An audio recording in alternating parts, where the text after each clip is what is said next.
Now, you know, Q. I need a trifecta from this next guy. You need a good pick. I need a trifecta. Our next guest. Yep. He's FastlaneHandicapper.com. Jeffery Nash. He's won a lot of money. This year. I hope he picks winner. That's why he's on our show, because he knows what he's talking about. Because we only have winners on this show. That's right. We only winners. Only winners. Jeffery Nash. He's been around horses his whole life. Okay. So without any further ado, let's go to the Maserati, the Mainline Sports Hotline, and welcome into the locker room, the FastlaneHandicapper.com. Jeffery Nash. Good morning, Jeffrey. Good morning, Jeffrey. Hey, good morning, guys. How are you? Excellent. We're getting ready for the 154th running of the Belmont up in New York. And I know you're excited. Yeah, my favorite race of the year. It's because my dad used to pick my sister and I up for visitation and take us to the racetrack with his buddies in violation of court order. Oh, boy. But I have to blame it all on my dad. But it's my favorite race of the year, not only because of my dad and because of New York and the excitement of the final leg of the Triple Crown. It's the longest race of the year. It's more of a marathon than it is a horse race. And it's, in my view, the most exciting race of the Triple Crown series. Now, every Saturday on our show, we have the we have the sportsbook consigliere, Dave Sherapan, call in from Vegas. He hit the all button like you did for the Derby, and he won the same amount you did, $7,500.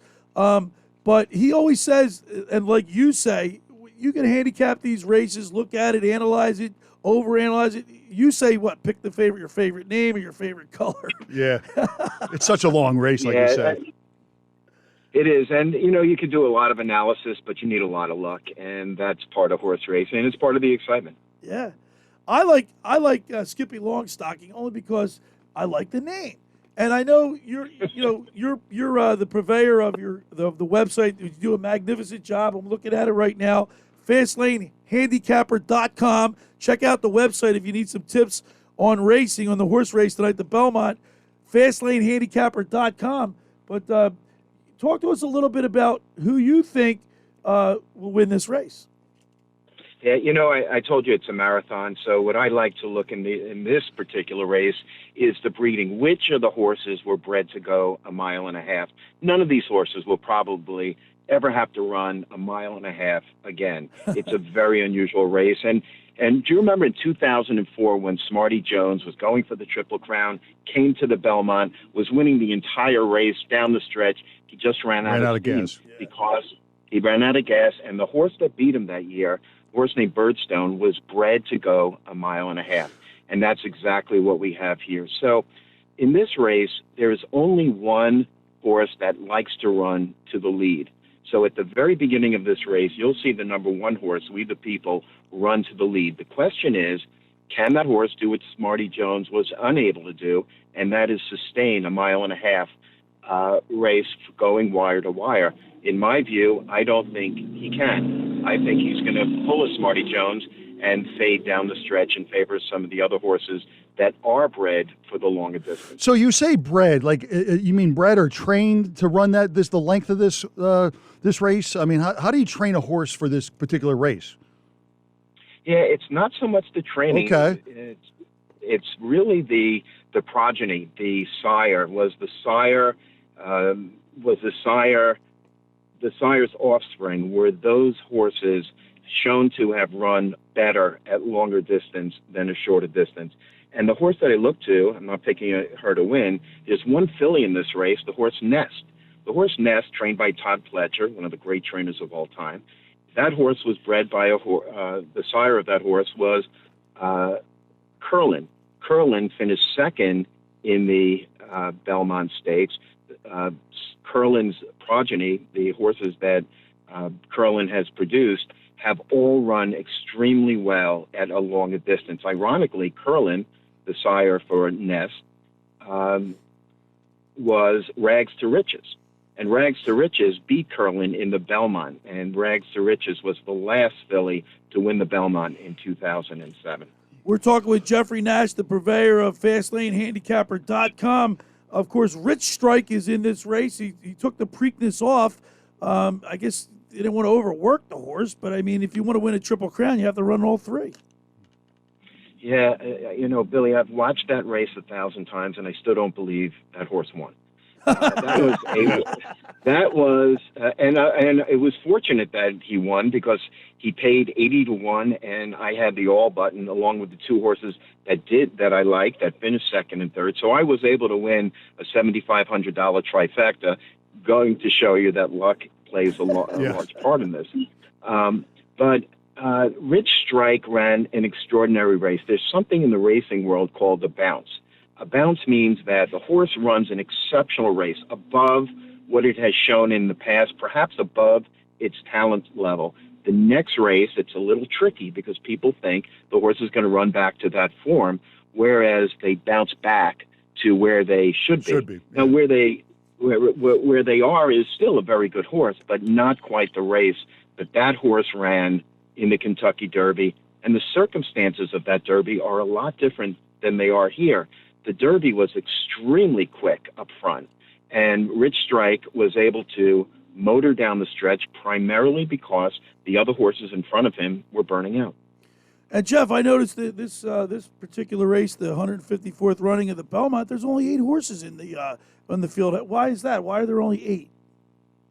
I would suspect, even though the purse is extraordinary, it's $1.5 million.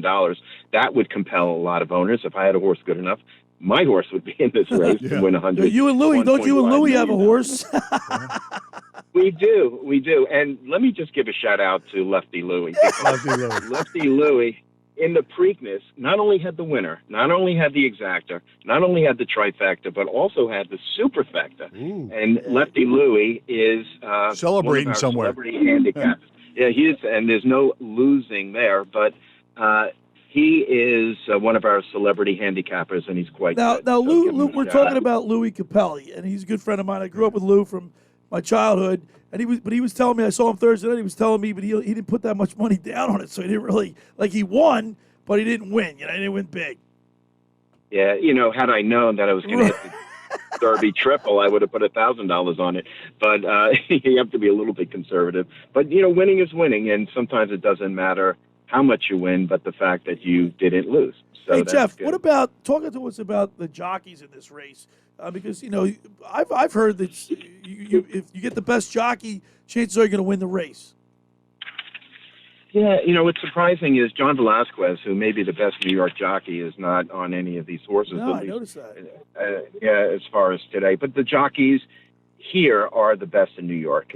You have Jose Ortiz on Nest; he's one of the best. The horse that I'm picking to win is Mo Donegal, the 6 horse. Yeah. Okay. His jockey is Arad Ortiz. Arad Ortiz wins at Belmont 31% of the time. That's extraordinary. And no one comes close to that. So I would say that Mo Donegal has the best New York jockey. And Billy, just as you said, I think that makes a difference here. He knows the track. He knows this horse. He ran him in the Derby and ran him in the Holy Bull and the Remsen Stakes. He knows this horse. He knows the track. He's run here twice, winning once. And I think that Mo Donegal is going to be poised to hit the finish line first because he's going to sit back. He's going to let We the People try to go wire to wire. When We the People fades, Mo Donegal and Nest will be there, along with a horse that some people are discounting, but I think is maybe the most talented horse in the race, and that's Creative Minister, the 5 horse. 6 to 1. This is the horse that the ownership paid $150,000 supplement just to enter him in the Preakness, albeit only 3 races under his belt. That horse, who was purchased as a yearling for $180,000, his broodmare sire, and we talk about breeding, is Tappet. Tappet may be the best distance sire and broodmare sire in the country. So I have Mo Donegal winning, Creative Minister, and Nest coming 2-3, and Rich Strike, albeit not the race he ran in the Derby, he will be coming on in the stretch, passing tired horses. Those are my 4. I got it's interesting. So I got the 3, 6, 4. So I got Ness, Mo Donegal, and then Rich Strike. And so my trifecta. And you know what, that Kentucky Derby, we're talking about, we're jockeys there too. remember, he didn't just run on the outside or the inside. He was weaving in and out of horses. He ran a good race. Obviously, that's the jockey that's pulling the reins, Yep. but the horse has to feel the jockey, I guess, too, right? Yep. Yeah, it was remarkable, unbelievable, actually. Great run. And very exciting and lucrative for some of us. Yeah. So the post time, I think, is what, 6:44 tonight? Yep, 6:44, and it should be. It's a very competitive race. It may not have the best horses in the country, but it's going to be a very competitive race. I'll be watching it with Edison. So my grandson and I Edison will be watching with Pop-Up Numi, and we're going to be rooting for the 6 Mo Donegal. All right, Jeffrey Nash. I really appreciate having you on. I love your horse racing analysis through the Kentucky Derby, the Preakness, and the Belmont. I really appreciate it, and have a great summer. And we'll talk soon, and we'll see you. Good luck tonight with the races, and once again, thanks a lot. Thanks, Jeffrey. Yeah, thanks.